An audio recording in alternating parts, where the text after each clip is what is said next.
आप बच्चे नहीं हो, आप लोगों को हित अहित का ज्ञान होना चाहिए। इंद्रियों की मांग को अपनी मांग मानना, मन की विलासता को अपनी मानना, ये आपको बांध देगा, प्रकृति में बांध देगा, माया में बांध देगा। भागना पड़ेगा, संसार स्वीकार करना पड़ेगा, गिरना पड़ेगा। इस बात को अंदर से समझिए। आपको बहुत मजबूत रहना है। अभी तो माया ने कोई प्रश्न ही नहीं किया आपके सामने। अभी तो सिर्फ पढ़ाई चल रही, तब आप भागते हो अंदर से, बाहर से चाहे हमारे नजदीक भले दिखाई दे रहे हो। और जिस दिन प्रश्न आया तो आप समझो कितने नंबर आएंगे आपकी परीक्षा के। पहले ही आप मांग कर रहे हो जगत की, तो जब प्रश्न आएगा कि एक तरफ जगत का आकर्षण, एक तरफ प्रभु का आकर्षण, तो आप उत्तर क्या दे पाओगे? क्योंकि पहले ही जगत का आकर्षण है, इसी को तो मिटाना है। नहीं समझ पा रहे आप, इसी को मिटाना है आपको।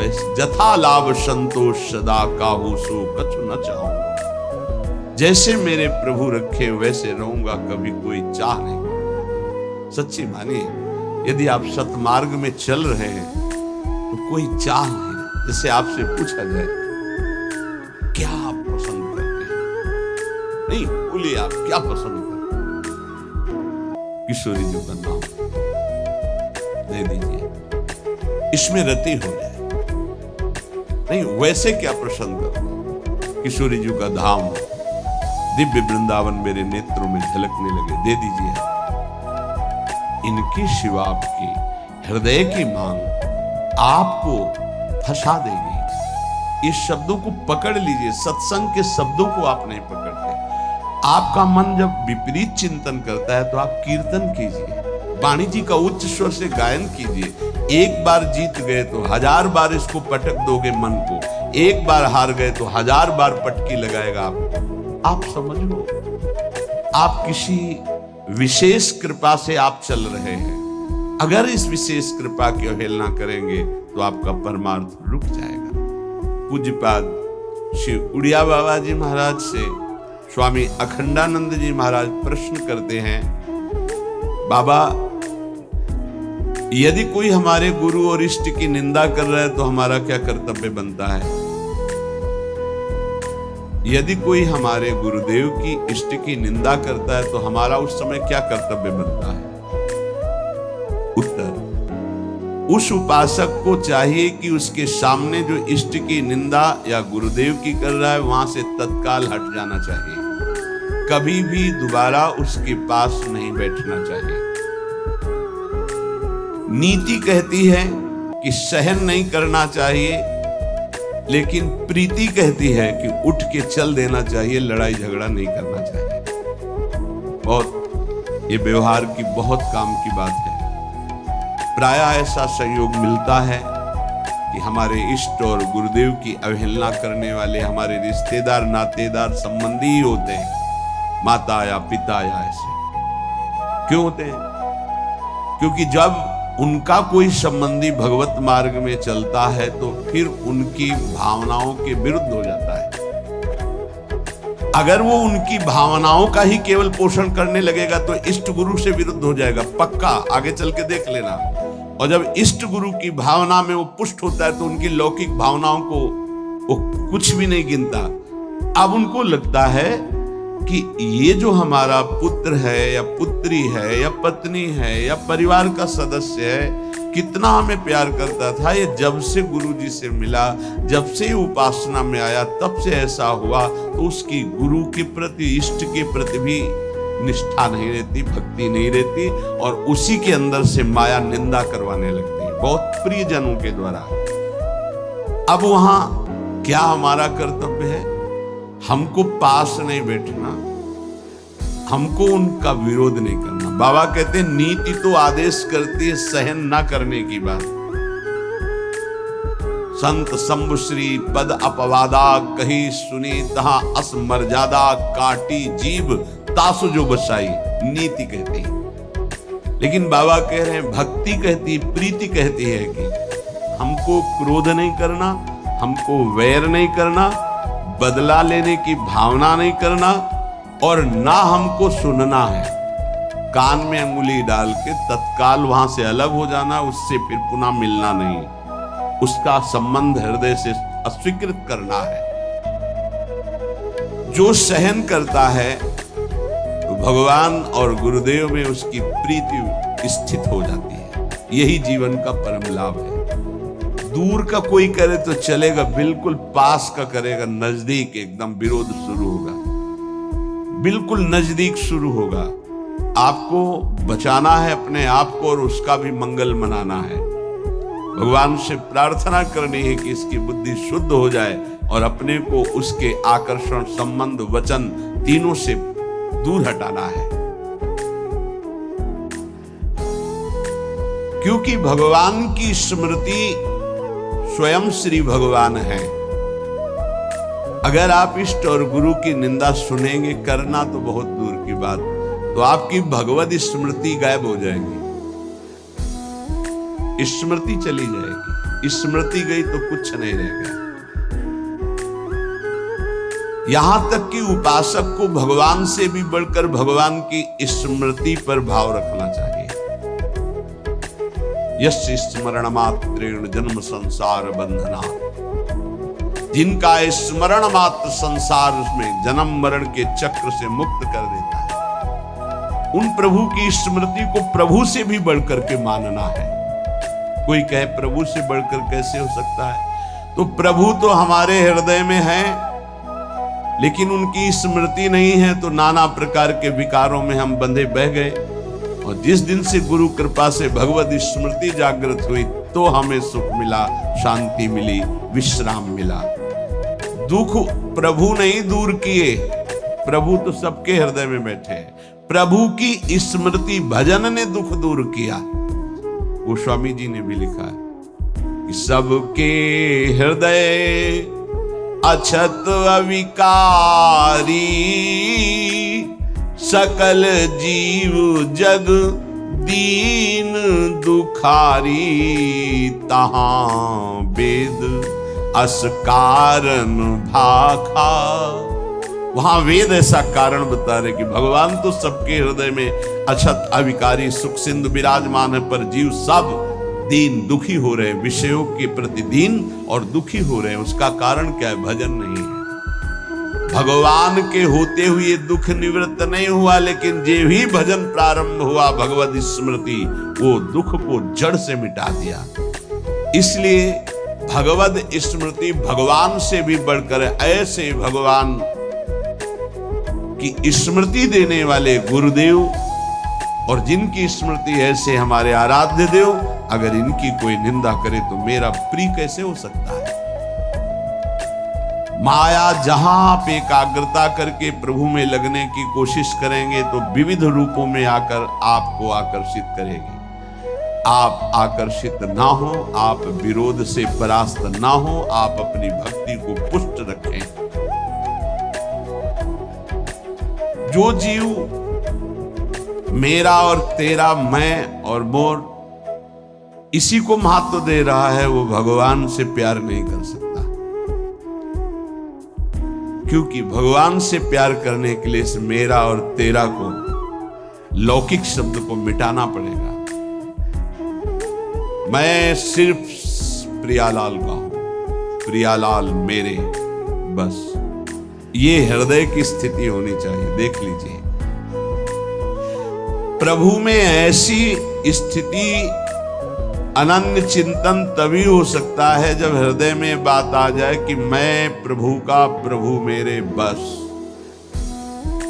सिर्फ प्रभु मेरे। प्रभु का वैभव रचा हुआ नहीं, प्रभु का जो भी है वो उससे मेरा संबंध नहीं, प्रभु से संबंध है। प्रभु का रचा हुआ तो अखिल ब्रह्मांडों में रजोगुणी लीला हो रही, तमोगुणी लीला हो रही, सतोगुणी लीला हो रही। नहीं, हमें प्रभु चाहिए, ये लीला नहीं, ये माया नहीं। जितनी भगवान की स्मृति में जन डूबते हैं, उतना ही आनंद का अनुभव होता है।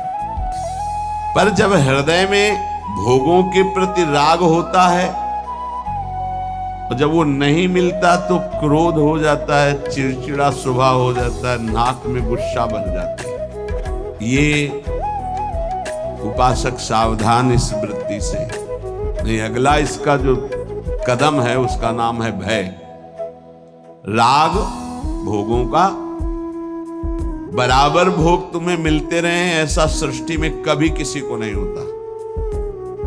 परिस्थिति बिगड़ती भी है, कभी ऐसी परिस्थिति आती है कि मनोनुकूल भोग नहीं मिलते, उस समय क्रोध, चिड़चिड़ा स्वभाव नहीं, शासन में लीजिए। नहीं, अगला कदम जो है वो बड़ा भयावह है। राग से क्रोध और क्रोध से भयावह स्थिति। नित्यानंद रस की अनुभूति के लिए चलने वाला उपासक हृदय में भोगों का राग न रखे, नहीं तो क्रोध, चिड़चिड़ा स्वभाव हो जाना, कुछ अच्छा ना लगना, वो विध्वंसक भाव आगे भय उपस्थित कर देगा, आपकी चेष्टा भयावह होगी। भक्ति में मुख्य बात है, भक्त कभी भी महापुरुषों के वचनों की अवहेलना न करे, अपराध न करे। इसका पूरा ध्यान रखे, नहीं तो बुद्धि भ्रष्ट हो जाएगी। ये मैं गूढ़ बात कहता हूं। जिन उपासक के अंदर भोगों का राग है, क्रोध है, भयावह कल्पनाएं हैं, वो आज्ञा का उल्लंघन करते हैं। अगर आज्ञा पर चलोगे तो कभी माया आपको परास्त नहीं कर पाएगी। साधन भक्ति, जब सिद्धा भक्ति में फिर निश्चिंतता आती है, निर्भयता आती है, निशोक आता है। साधन भक्ति में साधक को बहुत सावधान रहना है। ये 6 बातें साधन भक्ति में होंगी, तभी सिद्ध स्वरूप जागृत हो जाएगा। पूज्य पादुड़िया बाबा जी, चिदानंद समुद्र भगवान की निश्चित प्राप्ति हो जाएगी, सिद्ध पुरुष हो जाएगा यदि ये 6 बातें रही। पहले, भारी से भारी आपके प्रति कोई अपराध कर दे तो उसे क्षमा करने की आपके अंदर वृत्ति होनी चाहिए। क्रोध करके उसको मानसिक संकल्प करके दंड देना, या शारीरिक दंड देना, या समुदाय से दंड दिलाना, किसी भी प्रकार का ऐसा भाव नहीं होना चाहिए। जैसे आप भजन करते हैं, आपके मन में संकल्प बना कि तुमने हमारा अपमान किया है, तुम्हें भगवान देख लेंगे, भोगोगे। तो यदि भजन बल है तो लागू हो जाएगा उस पर, और वो कष्ट भोगेगा पक्का। लेकिन वो तो कष्ट भोगेगा शारीरिक, पर आप खाली हो गए। और अब भजन की वो वृत्ति आएगी नहीं, क्योंकि आप सिद्धांत से गिर गए। या आप शारीरिक बलवान हैं, आपने उसको पीट दिया, तो आपका भजन बल क्षीण हो जाएगा, आपका मार्ग अवरुद्ध हो जाएगा। या आपके बहुत अनुयायी हैं, उनसे पिटवा दिया। किसी भी तरह से दंड दिलवाना भक्ति को खो देना है, ये बात अच्छे से समझ लीजिए। तो पहला है क्षमा। किसी भी कारण से एक भारी से भारी अपराधी को भी क्रोध करके दंड देने की भावना ना होना।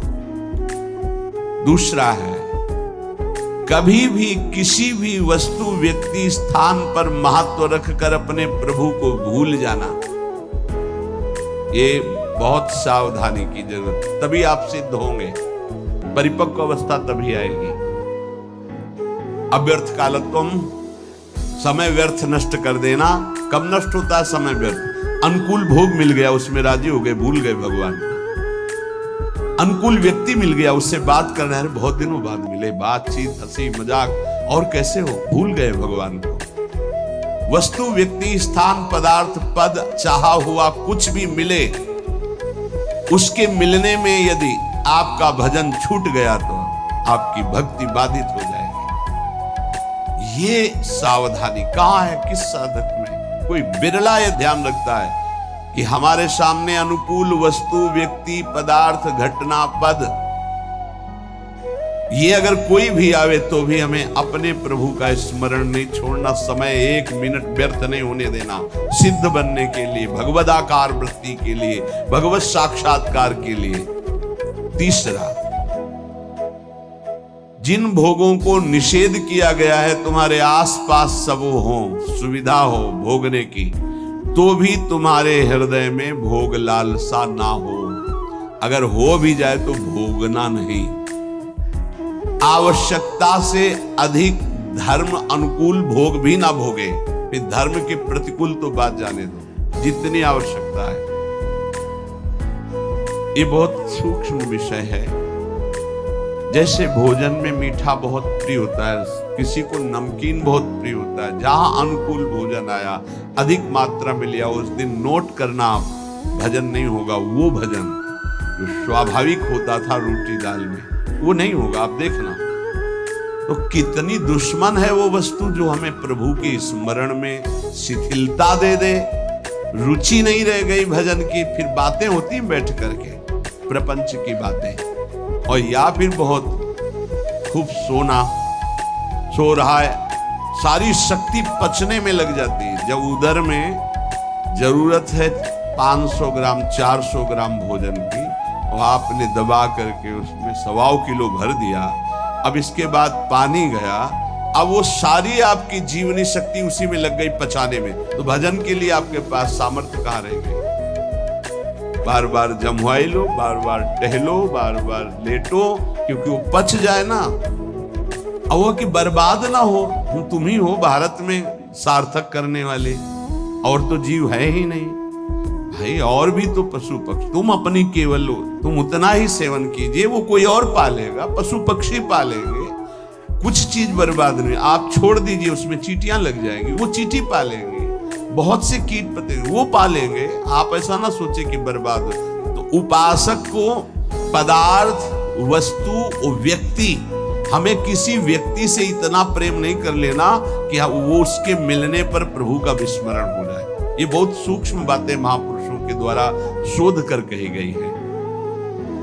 चौथा, सम्मान सबको बहुत प्रिय है, बहुत प्रिय है। सम्मान किसको अच्छा नहीं लगता? पशु पक्षी को भी अच्छा लगता है सम्मान। पुचकार कर, दुलार करो, प्यार करो, सम्मान दो। जो भगवत मार्ग में सिद्धावस्था को प्राप्त होना चाहता है, सम्मान को जहर की तरह देखे और नीच पुरुषों द्वारा किए हुए अपमान को अमृत के समान पान करके निराभिमानी बन जाए। चौथी बात, देखो परमार्थ को तो समझना ही पड़ेगा। ये बहुत जहरीली बात है। सिद्धावस्था ऐसे प्राप्त नहीं। पहला, तुम्हारा कोई किसी भी तरह से अपराध करे, तुम्हें क्षमा करना है। ना मानसिक, न शारीरिक, न वाचिक, न व्यवहारिक, किसी भी तरह का उसको दंड देने का विधान, यद्यपि सामर्थ्य है फिर भी नहीं। पहला। दूसरा, कभी भी किसी भी वस्तु, व्यक्ति, स्थान के आकर्षण में प्रभु को नहीं भूलना। ये तुम्हारे ऊपर शर्त है। तुम्हारे सामने कोई व्यक्ति आए, वस्तु आए, पदार्थ आवे, घटना आवे, प्रभु को नहीं भूलना। अंदर राधा राधा राधा। किशोरी जी से बढ़कर प्रिय कौन हो गया, जिससे अगर प्रभु को भूल जाते हैं तो वो बड़ा हो गया, प्रभु छोटे हो गए। वो पदार्थ बड़ा हो गया, वो संपत्ति बड़ी हो गई, वो व्यक्ति बड़ा हो गया, वो घटना बड़ी हो गई जिसने प्रभु को भुलवा दिया। नहीं। तीसरा, विविध प्रकार की भोग सामग्री आसपास फ्री भोगने के लिए हो, फिर भी नहीं भोगना, क्योंकि हमें भगवत साक्षात्कार करना है। अनुकूल धर्मयुक्त भोग भी उतना भोगना है जिससे हमारा भजन चले। जैसे खान पान, विश्राम उचित। सम्मान सबको प्रिय होता है, अपमान सबको दुखद होता है। भक्त को अपमान अमृत के समान लगता है, सम्मान विष के समान लगता है। उल्टा, वो निराभिमानी होता है। पांचवा, इष्ट देव के चिंतन में व्यभिचार नहीं होना चाहिए। व्यभिचार ये परिपक्व भगवत साक्षात्कार की बात है, साधारण साधक की, प्रारंभिक साधक की बात नहीं है। 4 बार शिव जप लिया, 5 बार अमुक जप लिया, फिर जप लिया, ये जप लिया, वो जप लिया, नहीं। केवल अपने इष्ट देव में ही। अगर शिव हैं तो शिव संबंधी, राम तो राम संबंधी। अब ये सिद्धावस्था की तरफ जा रहा है साधक। यहां खिचड़ी नहीं होगी, यहां सीधे एक वृत्ति केवल अपने इष्ट देव की, उन्हीं का स्वरूप, उन्हीं का सेवा, उन्हीं का नाम जप, उन्हीं के गुण कीर्तन, उन्हीं के प्रेमियों से मिलना, इष्ट मिले और मन मिले, तभी परिपक्व सिद्धावस्था को प्राप्त होंगे। छठवां, सदगुरु की शरण में रहकर उनके बताए हुए मार्ग से चलना। सिद्धावस्था ये बहुत कठिन है, बहुत कठिन है। सदगुरु की आज्ञा में जो जीवन दे दे बहुत कठिन। कल एक उपासक कह रहे हम बहुत प्रयास करते हैं, वर्षों हो गए करते हैं, लेकिन अभी यही निश्चय नहीं कर पाए कि मुझे जाना कहाँ है, जपूं क्या, निरंतर क्या करूं। तो गुरुदेव का वर्ण किया, बोले नहीं तो पूरा जीवन व्यतीत हो जाएगा, निर्णय थोड़ी कर पाओगे। ये निर्णय तो गुरुदेव के द्वारा होता है। जो गुरुदेव ने नाम दिया, जो साधन बताया, आजीवन उसी में। गुरु प्रदत्त इष्ट के विग्रह में, छवि में, नाम सेवा में सर्वस्व विराजमान है, भाव समझ लीजिए। गुरु प्रदत्त नाम मंत्र में, गुरु प्रदत्त साधना वो सिद्ध होने के लिए बहुत आवश्यक है, और उसी में स्थिति होने से सिद्धावस्था प्राप्त होती है। बहुत ये सूक्ष्म विषय सब नहीं समझ पाएंगे। भगवान विविध रूपों में विविध भाव वाले भक्तों को सुख दिया है। जब कृपा होती तो विविध रूप सब आते हैं। जो अनन्य रस का उपासक है अपने इष्ट देव का, उसे किसी में प्रियता नहीं होती। तो इसका मतलब अभी ज्ञान नहीं हुआ, नहीं नहीं, ये ज्ञान के ऊपर की बात है। ज्ञान के ऊपर की बात है। ये ज्ञान तो बहुत पहले गोस्वामी जी को हो गया था, सिय राम में सब जगह। फिर कह रहे बने तो रघुवर ते बने, बिगड़े तो भरपूर, तुलसी औरंग ते बने, ता बनी में। सदगुरु की शरण में साधना करने वाले उपासक की एक पहचान होती है। गुरु प्रदत्त इष्ट नाम उपासना के सिवा और कुछ अच्छे नहीं लगेगा। कोई सिद्धांत वर्णन उसके पकड़ में नहीं आएगा, उसको सब माया नजर आएगी। कोई भी भगवान रूप रख करके आवे, उसको प्रियता नहीं होगी। उसको प्रियता उसी में होगी जो गुरुदेव भगवान ने इष्ट दिए है। ये खास बात उस गुरु प्रदत्त साधन करने वाले महामहिम साधक में होती है, ये सब में नहीं होती। बड़े से बड़े भगवत स्वरूप की रुचि नहीं रहेगी, उसकी रुचि नहीं रहेगी। अपने इष्ट का नाम, इस पे उसके प्राण न्यौछावर होते हैं। यही परिपक्व अवस्था में जाएगा उपासक।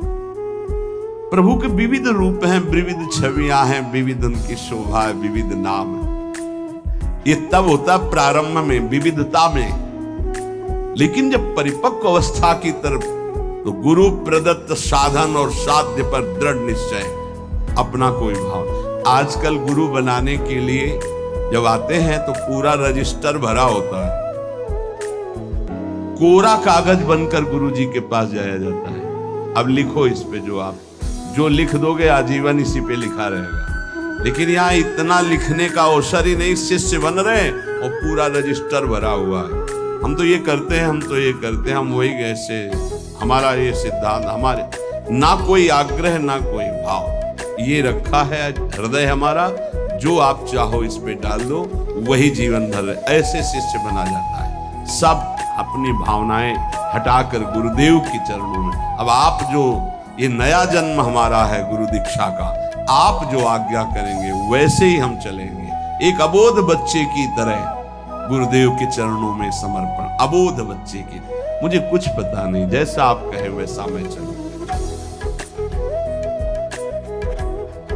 ये 6 बातें जिसके जीवन में है, उसके अंदर भक्ति की निष्ठा जागृत हो जाती है और वो सिद्ध महापुरुष हो जाता है।